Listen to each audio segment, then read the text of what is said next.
কোনো এক রাজনৈতিক দল দেয়াল লিখনে শ্রীরামচন্দ্রের ছবিকে কার্টুন হিসেবে ব্যবহার করেছে, যা অত্যন্ত নিন্দনীয়।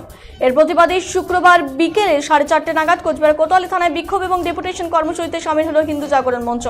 এদিন কোচবিহার শহরে মিছিল করে কোচবিহার কোতোয়ালি থানার সামনে জমায়েত হয় হিন্দু জাগরণ মঞ্চের নেতৃত্ব এবং কর্মী সমর্থকরা। এদিন এই বিষয়ে হিন্দু জাগরণ মঞ্চের পক্ষ থেকে সুমন কর্মকার জানান, 2024 লোকসভা নির্বাচনকে কেন্দ্র করে রাজনৈতিক দলগুলোর মধ্যে প্রতিদ্বন্দ্বিতা চলছে। পাশাপাশি কোচবিহার শহরে কোনো এক রাজনৈতিক দল তাদের দেয়াল লিখনে রামচন্দ্রের কার্টুনের ছবি এঁকেছে, যা একটি নিন্দনীয় বিষয়।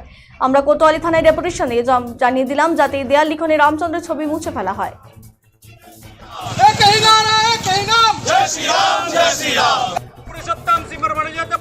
भगवान श्री रामचंद्र की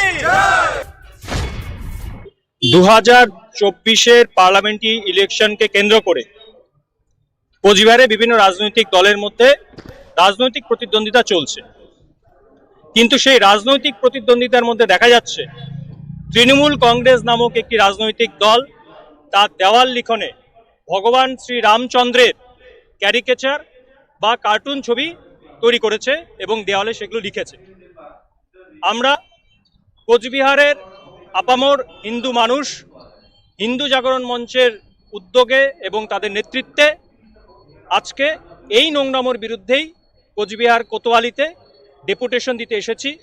পুলিশকে আমরা পরিষ্কারভাবে জানিয়ে দিতে এসেছি যে এই ধরনের নোংরামো হিন্দু সমাজের আস্থা, হিন্দু সমাজের আরাধ্য দেবতা ভগবান শ্রী রামচন্দ্রের সঙ্গে এই ধরনের নোংরামো আমরা মেনে নেব না। অবিলম্বে এই দেওয়াল লিখন মুছতে হবে। 24 ঘন্টার মধ্যে যেন এই ধরনের নোংরামো মুছে যায় সে ব্যাপারে আমরা পুলিশ প্রশাসনকে জানিয়েছি। যদি তারা এ বিষয়ে উপযুক্ত পদক্ষেপ না নেন তাহলে কিন্তু আমরা আরও বড় আন্দোলনে নামব। সামনে রামনবমী আছে, সামনে নির্বাচন আছে।